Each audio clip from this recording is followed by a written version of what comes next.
UN offset project transforming the built environment through sustainable material এটার আন্ডারে 5টার মতো activity ওরা এখন পরিচালনা করছে।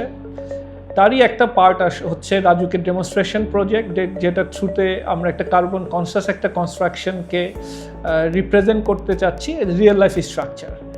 এই একই প্রজেক্টের আন্ডারে আরও দুটো অ্যাক্টিভিটি আছে, যার একটি হচ্ছে গিয়ে পিডাব্লিউডির শিডিউল অফ রেটে লো কার্বন ম্যাটেরিয়ালকে ইনক্লুড করা, একই সাথে বাংলাদেশের জন্য একটা সার্টিফিকেশন সিস্টেম তৈরি করা লিডের মতো। বাট যেহেতু আমাদের সোশিও ইকোনমিক কন্ডিশন ডিফারেন্ট, আমাদের ডিফারেন্ট বাস্তবতা আছে সামাজিক অর্থনৈতিক, এর প্রেক্ষিতে একটা লোকাল সার্টিফিকেশন যেটা আমাদের সামগ্রিক অবস্থাকে আরও হোলিস্টিক ওয়েতে কভার করতে পারবে। তো এই দুইটি অ্যাপ্রোচ যখন অ্যাক্টিভিটি চলছে, তো এই দুইটি অ্যাক্টিভিটি যে আসলে রিয়েল লাইফেও অ্যাপ্লিকেবল করা সম্ভব, সেটারই একটি অংশ হচ্ছে গিয়ে এই রাজুকের ডেমনস্ট্রেশন প্রজেক্ট, যেখানে যে ধরনের লো কার্বন ম্যাটেরিয়াল শিডিউল অফ রেটে অন্তর্ভুক্ত করা হতে পারে শর্ট টার্ম অথবা মিড টার্মে, একই সাথে যে সার্টিফিকেশন সিস্টেম আছে যেটা দিয়ে আমরা একটা সিস্টেমকে বলতে পারি যে এটা একটি কার্বন এফিশিয়েন্ট সিস্টেম, সেইটাই যে একটা রিয়েল লাইফ স্ট্রাকচারেও অ্যাপ্লিকেবল করা যায় খুব সহজে, সেটাকেই এক ধরনের রিপ্রেজেন্টেশন হিসাবে আমরা এই প্রজেক্টটাকে ধরতে পারি।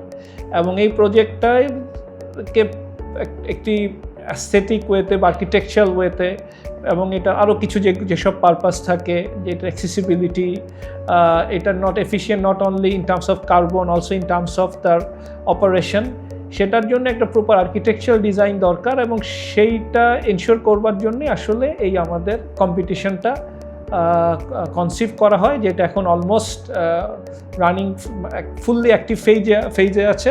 তো আমি বেসিক্যালি এই প্রজেক্টের সাথে ইনভলভ ওই পিডাব্লিউডি শিডিউল অফ রেটে লো কার্বন ম্যাটেরিয়াল ইনক্লুশনের একজন কনসালটেন্ট অথবা এক্সপার্ট হিসাবে, এবং সেখান থেকেই আসলে আমার এখানকার জুরি বোর্ডের সদস্য হিসাবে আসা যে এই প্রজেক্টটার অন্য অ্যাসপেক্টগুলোর সাথে সাথে তার লো কার্বন পার্টটাও যাতে ঠিকভাবে এখানে রিফ্লেক্ট হয়, সেটাকে যাতে প্রপারলি আমরা জাজ করতে পারি।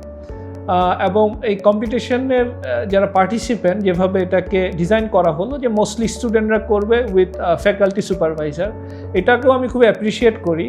কারণ আমার মনে হয় যে স্টুডেন্টরাই তো ভবিষ্যতে প্রফেশনাল লাইফে তারা যখন এন্ট্রি করবে, তো তখন তার আগে থেকেই তারা যদি এই কার্বন কনসাসনেসটা নিয়ে আসতে পারে, বিশেষ করে কার্বন এমিশন যদি আমরা কমাতে চাই, তাহলে আমাদেরকে 2-3টা ওয়ে আছে যেটাতে আমরা কমাতে পারি। একটা হচ্ছে কি অপারেশনাল, যে আমরা এমন একটা বিল্ডিং ডিজাইন করলাম যেখানে ন্যাচারাল আলো বাতাস বেশি থাকবে, আমার হয়তো এয়ার কন্ডিশন লাগবে না, ওভারঅল আমি ওয়াটারকে রিসাইকেল করব, এগুলা করেও যেমন আমরা কার্বন এমিশন কমাতে পারি। আরেকটা খুবই সিগনিফিক্যান্ট অংশ হচ্ছে কি আমরা এমন ম্যাটেরিয়াল ইউজ করব যেগুলো বেসিক্যালি হচ্ছে গিয়ে যেগুলো তৈরি করতে আমার কম কার্বন লাগবে।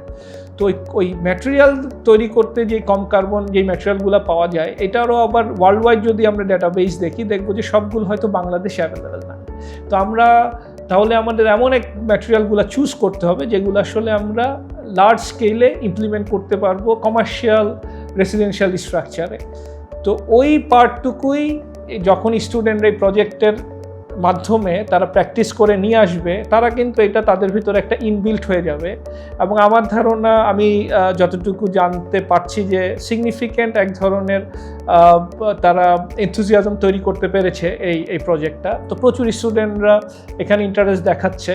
তো এইরকম একটা সিগনিফিক্যান্ট নাম্বার স্টুডেন্টরা যখন এই প্রজেক্টে আসবে, শেষ পর্যন্ত হয়তো 1-2 জন 3 জন বা 5 জন হয়তো উইন করবে, বাট আমরা যেই পরিমাণ স্টুডেন্টরা এই কম্পিটিশনে অংশগ্রহণ করার মাধ্যমে এই কনসেপ্টটার সাথে যখন তারা অ্যাকাস্টমড হয়ে যাবে, তারা যখন প্রফেশনাল লাইফে আসবে, তারা কিন্তু এই নলেজটা তারা তখন তাদের ভবিষ্যৎ প্রজেক্টগুলোতেও তারা ইমপ্লিমেন্ট করবে।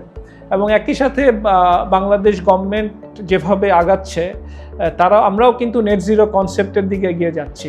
বাই 2050 আমাদেরও কিন্তু সিগনিফিক্যান্ট কার্বন ডাইঅক্সাইড রিডাকশন করতে হবে, if possible probably zero carbon এমিশনে নিয়ে যেতে হবে।